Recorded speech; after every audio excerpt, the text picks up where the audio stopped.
Hello, take two. Let me see if we can add Todd in because I couldn't add him into the practice, so this could be dramatic.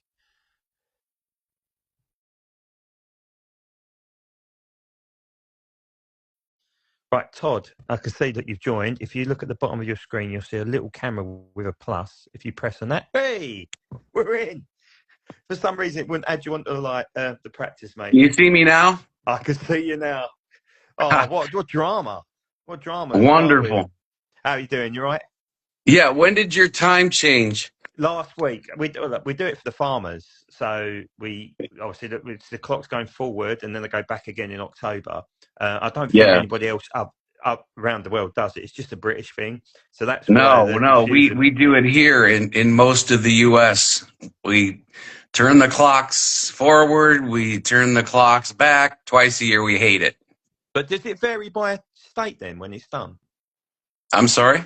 Does it vary by state? So like different states do Yeah, their different most thing. states use daylight saving time, but there are a few that opt out. They don't participate. I Naturally. wish it was just across the country. Most people just want to stick with daylight saving time and not go back in the fall. Just keep it like it is.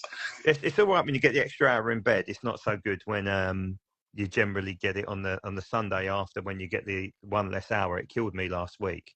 Yeah. Um, so I had to. My other half boy plays football, and I have to what we call run the line. So I'm the linesman most weekends, Mhm. and I was Yeah. absolutely shattered. I'm Yeah. not fit at the best of times, so like, literally losing an hour's sleep was not ideal. But look, anyhow, that's about daylight saving. Look, thank you so much for joining, Todd. Look, really, really appreciate it. You're welcome. You're a busy man, so you've got an elaborate backdrop just like me. So it's good to see. With the I don't know Gemini what Jet you're bit. seeing because I can't see the screen right now, Oh, you but can't see the screen. I hope Oh, it's either the Gemini Jets. most We can of see the my Gemini Jets. face and the back of my chair and maybe a wall behind me. So A wall with Gemini Jets written on it. But look, yes, okay. that's great. Thanks for joining. I know you've obviously only got limited time because you've got a business to run. But hopefully we can do this again at some point. But look, just really, really, really grateful for you to spend a bit of Saturday talking diecast planes, not toys. Just want to clarify that they are replica models of diecast aircraft. Correct. That's what I'm sticking to anyhow. But look, I think for anybody who don't know you, do you want to just give a quick introduction of who you are and what you do and your role at Gemini Jets? Yes. Well, my name is Todd, and I've been with Airliners Distributing Incorporated. That's the parent company of Gemini Jets, and we're headquartered in Las Vegas in the U.S. And been here for the better part of 13 years. And I'm currently the director of customer service, marketing, and promotion. So I wear a lot of hats. We're a small team here, and we're very, very busy, as you mentioned a few minutes ago in the introduction. But we enjoy what we do. Most of us have been here for quite a while, and we all love aviation, and we love turning out the best possible product, and that's our goal. And most of the time, I think we're right on. Once in a while, we get a surprise from the factory, or an airline makes a change to something at the last minute after models have been produced or they're already in production. And that's just something that happens when you're in manufacturing like we are. No, of course, I completely get that, and that's a problem across the industry, isn't it? Because if you're building models on the other side of the world, you've got to have someone close to it in order to make sure it's replicating exactly what you want. And I mean, if I use Corgi as an example from the UK, the amount of times you see a perfect pre-pro and then the product comes through and the green's a different color, or there's Mhm. something that's been missed and not masked off, and it must be incredibly frustrating for you guys when you see things like that. But look, it's not talking about the things that go wrong. It's talking about the things that go right, right? It's Yes, something yes. focused on the positives and stuff. So just to sort of throw that in there, I was lucky enough to visit Vegas in 2019 before the world fell apart. I did make the mistake of walking to Gemini Jets from the Luxor, which I should have got an Uber in 42-degree heat. But I did get some great sights of arrivals into McCarran. Had to stop at the gas station and all that, get a couple of drinks because I was literally dissolving. I was walking along the road. But the best way I could describe your shop is like a cathedral of diecast. And if anybody does get to Vegas, it's absolutely a must stop to go in there and have a wander around, and in my case buy 3, 4, 5, 6, about 10 things to put in my luggage on the way home. But I did try and beg a few years ago. I don't remember bumping this year, but there was certainly another guy I remember chatting to, and I did try and beg to get the P51B in the Tuskegee colours, and he said no, it's for display. I was like, please let me have it. But I didn't get anywhere, unfortunately. But let's just talk a little bit about GeminiJets. So obviously you spoke about your history. So when was it founded? GeminiJets was founded in December 1998 by Elliot Epstein, and he's still the president and CEO of the company, and he is first-hand responsible for all the products, all the models. He has loved aviation since he was a little kid, and he and his brother used to go spot airplanes at some of the largest airports in the world, including what was then called Idlewild or New York International Airport, now JFK, and LaGuardia Airport in New York City, Philadelphia, you name it. They went and they took pictures and some grainy video. He has an amazing collection of slides. And if a lot of viewers are watching this, what are slides? Well, that's how professional photographers used to, when their pictures were developed. A lot of them had slides made of them, and then you'd have a slide projector, and you'd insert your collection of slides into like a carousel, and you could show your pictures on a screen, and or do whatever with the slides. But he has just thousands and thousands of slides of pictures, and I'm trying to get him to do something with that to preserve these. They're all at his home. But he was running an airport here in Las Vegas, and he had loved models. He and his brother Russell, and they had collected different brands of model airplanes for years, and they thought, one of the biggest brands on the market right now was at the time was called Dragon Wings. Yeah. Well, they had plastic wings; they weren't metal. And one thing Elliot wanted to do was change that with a brand of the same scale model, which was 1 to 400 scale, very popular and has been for years now, but to put metal wings on his brand. So he went back and forth to Asia to see different manufacturers during that time period in the 1997, early 1998. They found a manufacturer to work with, had some investment put in to be able to start this whole thing up. And then the first 4 GeminiJets releases were announced in December 1998, January 1999, and they were all 1 to 400 scale Boeing 747-400 models. And so you can look back at GeminiJets.com database, and you can see, if you go back all the way to the very beginning in the 1 to 400 scale line, you'll see what all the releases were. Most of them were in order. There was one anomaly. It was model number 4. And when I say the item number, if you look, I hope you can all see this. So here's the spine of a GeminiJets box, 1 to 400 scale. If you look to the left-hand side of what I'm showing you, you'll see the product number or item number. And so the lower numbers usually mean that the item came out first or before anything that has a higher number, and that's with the 200 scale line as well. So there's one model that was marked GJUAL004, and for some reason it never came out. I think at the time, I don't want to. I wrote down some notes, but I don't think I have them handy here. It was a United 747-400 with the Saul Bass livery, the rainbow paint scheme with the tulip, the first colorful U tulip. That model wasn't released till years later, maybe 12 years after it was originally planned. So I don't know what happened, but sometimes you mentioned a few minutes ago, like production errors and things that come up that may have just been caught in one of those type of situations and overlooked. And so that's how it got out of order with that particular release. But the first couple, in the history, they were Virgin Atlantic 747s. There was a pair of them. Okay. I'm sorry, what was your question? So was that the only one in the history of GeminiJets that's missing in order then? In the entire... Well, it was finally released, but it was maybe, like I said, 12 or 13 years later. I don't know the story behind that, and I bet Elliot's forgotten at this point in time what happened.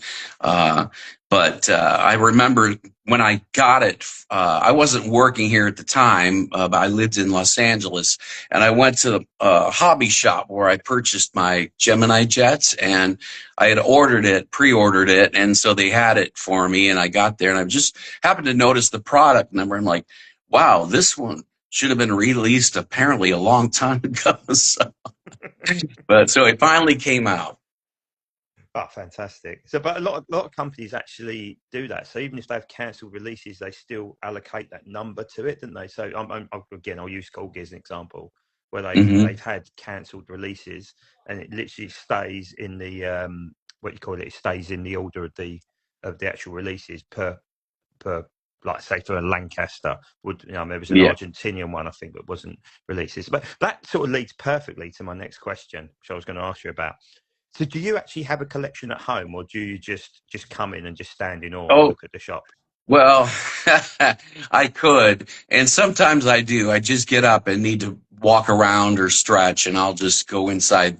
We have, as you mentioned a few minutes ago, the airplane shop here in our offices, and it's run by a separate entity, but it is here, and we keep one copy of each release on display in the display cases that are in the store.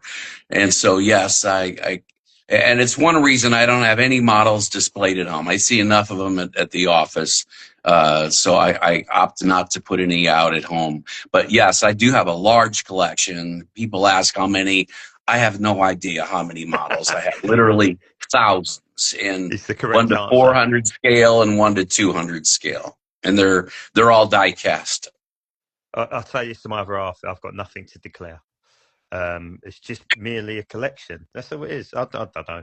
I mean, last time I counted, I did actually count, and this is before. So I moved out from where I live. My collection is basically with my ex-wife, and I've still got a new collection that's rapidly growing at my parents' where I'm currently staying. At the point I left home was over 1,300, and they were all on display. It was unbelievable, and now I've probably added 300 or 400 since I've been at my mum and dad. So, I mean, I've not got an addiction problem. No, nothing to see here. It don't seem to get any better either, to be fair. So, but look, that's the joy of the hobby, right? Because that's why we're all involved, because we love what we're doing, and we're really passionate about it. So, and yeah, moving on. So, talking about GeminiJets. So, what sort of models are you looking to produce going forward? Are you sticking at the scale at the 200s and the 400s, or are you going to vary it a little bit? I've seen obviously the last two civil releases in 172 scale, obviously the Cirrus SR22T and the Cessna 172S, and I'll get onto 172 in a bit. But is there anything you're looking to deviate? Is there new scales on the horizon, or are you just going to stick with what you got? Yes, I can't go into detail here right now because we're live, but there's a brand new product that will be introduced, in fact, next week with the April 2026 release batch. So, yes, it's a whole new product, whole new line. But we have tried different things over the years. We had just one plastic model that was done in maybe 2012. It was a 1 to 200 scale Delta 737-700, and we never made any more. That was the sole plastic release. And it came in a little box with like a plastic cellophane window on it. We had a 250 line, the Gemini 250 line, in the period of like 2005 to 2011, perhaps. And in the 250 scale line, we had all sorts of different aircraft types: DC-8, DC-3, 737, 800. We had Indy 80s, and they came with gear that I would say are retractable. Most of them had this feature, maybe not all, where you could take the landing gear and just push them up into the belly of the fuselage and then back down, and not removable with magnets, but they were actually had like little hinges or a mechanism where you could actually put the wheels back up. And there was another brand before GeminiJets that had that feature, so it was sort of replicated, and then we did it and did it a little better than had been done. And the models were just beautiful, all of those in that Gemini 250 line. But the 200 scale line came in at around 2006 or 7, among several manufacturers, and it just took off. So the 250 line, Gemini 250 line, was discontinued, and we put more focus into the Gemini 200 line, as well as continuing with the GeminiJets line, which is 1 to 400 scale. I guess with the 200, you can replicate in a bit more detail, can't you? Because it isn't. 50 doesn't sound like a lot, but it really does at that scale, doesn't it? It does give you a little bit more freedom to be a bit more detailed. But I mean, what a lot of manufacturers have found, I guess, with all these intricate moving parts, you can run into trouble with them down the line, can't you, as well? And they're not easy to replicate in them smaller scales. Now, if you're doing it at 132, even if you're doing it at 132, it's not easy to get exactly right and not make it look too cumbersome with screws and God knows what else as well. So it's a tricky, it's sort of like a trade-off, isn't it, really? Just making something work because it's quirky, or making something work because it looks better. But look, it's one of those, like I said, it's one of those things you just got to just sort of weigh up and make sure it's the right decision to make as well. Because what you don't want to do in any business is get it wrong and have a batch that are dead or damaged or just not right. And I don't know if you paid them. Have you ever heard of a guy called Noel Lee who works at Caliber Wings, and he's had lots of issues with quality control and getting it right. And I can imagine he's a one-man band, but how frustrating that must be as well, having almost a line of dead ducks that he can't really do anything with, or he's got to look at one by one to get to the market. So but it is what it is. But look, a little bit of an exclusive there for everyone, that there's something happening next week, so tune in, folks. I'm sure it'll be all over your socials. But before we move on to another bit, let's talk a little bit about UK GeminiJets, because obviously you've signed on the UK GeminiJets page. Tell us a little bit about the UK branch and how you go about things over this side of the pond, the right side of the pond, may I add. All right, yeah, thank you for asking. We feel that there are different parts of the world that we hear from collectors all over by email, messaging, whatever, and some parts of the world seem to feel neglected, and that's not by choice. We try to go with every batch of releases, have not only just U.S. subjects, but try to visit different continents around the world, around the globe, so that there's something for everybody in every release batch. And so the UK GeminiJets Facebook and Instagram pages came along through our distributor in the UK, which is named SRF Trading Limited.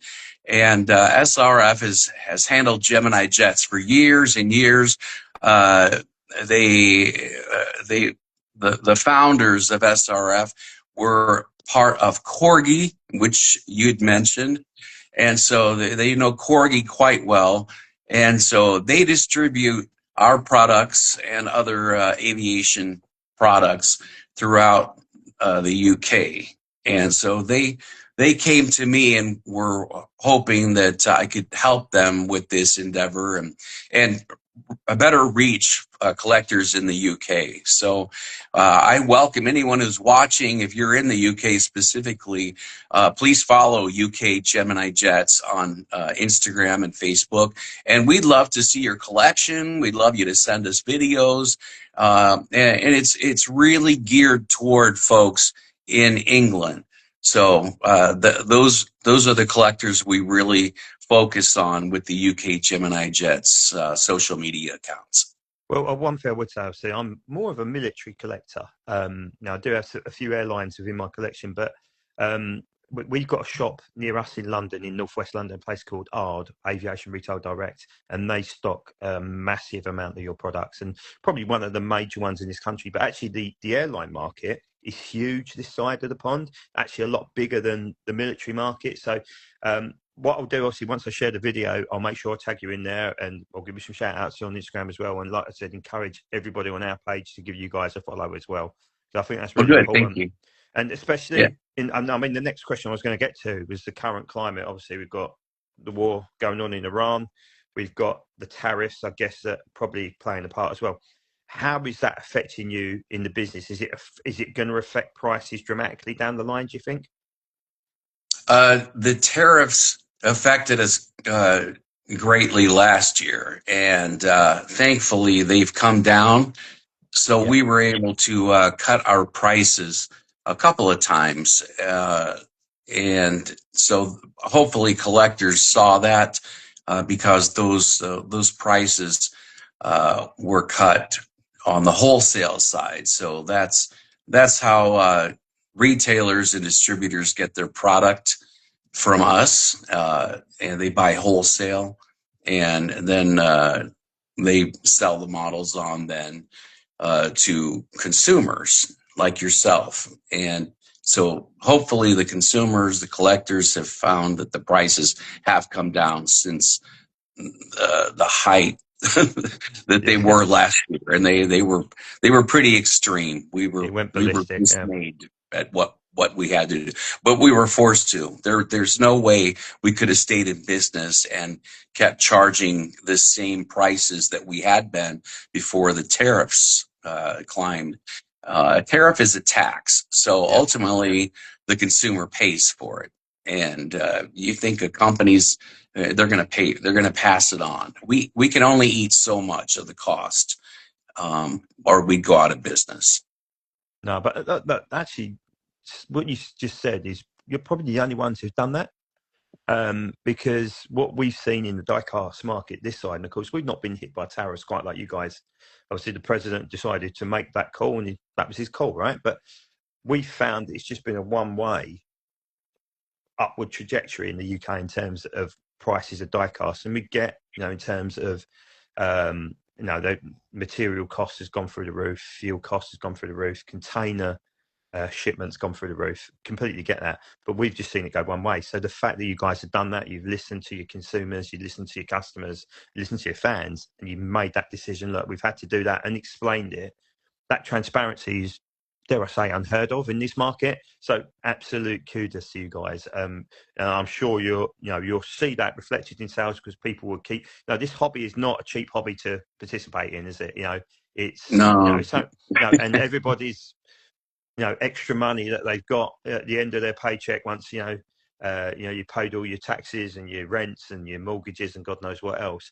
It's getting smaller and smaller and smaller and smaller. But that's fantastic here. I hope this doesn't put you on the spot, but it's one of the questions that's come from the page over on Facebook, and I'm a massive fan of them. Was the Gemini Aces range in 172, which was the military stuff, so the Spitfire, ME109F. The P-51B and C, and then you had the jets, the F-16s, F-15s. Is there any plan for that range to come back at some point in the future? Because whenever you talk about people's favourite models in the military side of things, you guys always come up. Absolutely. So my favourite Spitfire is ML417, which was a Canadian one with a blue, white, and red spinner and a clipped wing. Absolutely stunning bit of kit. Will we see them re-emerge at some point, or have I put you on the spot? No, you're not putting me on the spot. It's a question that comes up quite often. Military has not been our forte. Our big thing is commercial airliners. But we realize that there are a lot of collectors and aviation lovers who like both, or they do favor fighter jets, military aircraft. So yes, we've done 1 to 400 scale and 1 to 200 scale transport aircraft, and then the Gemini Aces line, which are 1 to 72 scale, and they're fighter jets. We backed off. We had a number of them, and you can see them all at GeminiJets.com/database. As for coming back, I don't know that they've never truly gone away, but we just haven't released as many. And I know if you go to our website right now, there are some Aces future releases. So 1 or 2 of those should see the light of day this year. They should officially be released. I don't know about any more than that. But does the tooling still exist, though? The tooling hasn't disappeared? Or Yes, it does. And in fact, JC Wings, another brand that we do a lot of business with, they have released fighter jets in 1 to 72 scale, and they're very nice, and they're comparable using a lot of the same molds that the Gemini Aces line did, because the molds were shared. Yeah. And so you can still find similar product on the market, perhaps manufactured using the same mold, but it's under the JC Wings brand. And but don't give up on Gemini Aces. Yeah, thank you for mentioning them. I know you're a big collector of the military aircraft. They haven't officially gone away, and there's still a few more coming. No, that's great to hear. That's great to hear. I must say, obviously, the Blue Angels F-18 come out a little while ago as well, didn't it? Which was, I believe, part of the Aces range all that time ago. So, look, that's great to hear. And I think people will be really happy to hear that, because the never say never is better than a no. And that's, I guess, people will be very happy to hear that coming down the line. I've got one more question, because I'm conscious we've only got a couple of minutes left. And it comes from one of the guys watching, which is Rafael Alonso 1665. He asked a question. He said, what's the selection process for liveries? How does that go about? Well, yeah, thank you for the question. We pay attention to what's happening, of course, in aviation, and the trends, and if a new livery's coming out. We are closely tied with most of the airlines, especially all the big ones around the globe. And we're licensed with them, which means that we have the rights to replicate their trademark on products. And so we get firsthand knowledge of when they're planning a special scheme, a la all the anniversary livery models that are coming out or have come out recently, from Delta to United, Lufthansa. And so we have to get those all out, because we know collectors are going to want them. In some cases, there's no other option for 1 to 200 scale, or sometimes 1 to 400 scale, but GeminiJets, and we're happy to wear that badge and know that our products are licensed and they're out there, and that we've worked with airlines in making these type models. Other things that happen, there's an airline that's new, or a livery change. We wanted to jump on those and get those made. And sometimes there's a subject that we overlooked at some point, or there wasn't room on the production list. So something came out maybe a little later, but we eventually did it, and it's out there. And when we produce a batch of models, each release, we make so that there are plenty to go around, and and sometimes we're way off because of the demand got was unexpected, you know, but most of the time we're right on. And then we try to plan ahead. If it's something that's a very popular subject, like an American Airlines 777 or a Southwest 737, we make a lot more because we know it's something that's going to be in our warehouse, and every day there are going to be people buying it, retailers ordering it from us. But that pretty much sums up, I think, the answer to your question. I hope I've answered it. I can't tell you all of our trade secrets here No, of because I course don't not. want to give everything away. Absolutely not. Look, we come at the end of our half hour, and I know you're a very busy man. You're going to have a busy Saturday, I'm sure, Easter Saturday, and hopefully lots of people wandering in through your shop as well. But look, Yeah, thank there's you. the airplane shop here, and on Saturdays I'm usually here because I love being around the collectors, and it's become a club pretty much on Saturdays where we all know each other. Families come in, moms or dads with their kids, their children, spotters, pilots, flight attendants. And there's a lot of good camaraderie. People who come in here and visit us in Las Vegas, especially to see the airplane shop, they're all aviation lovers. And it seems like everyone's in a good mood. Even if they don't come in that way, they certainly leave with a smile on their face. It brings back a lot of good memories, seeing all the models. And there's a lot of excitement to see the kids so wound up. Look, I would say that to anybody: don't spend all your money in those casinos. Get down the GeminiJets and the airplane shop and spend a few quid to put in and add a bit of weight to your luggage on the way back. But look, thank you so much for coming on this morning, My pleasure. afternoon, wherever it may be in the world. And thank you for everyone tuning in. I'll share this onto YouTube.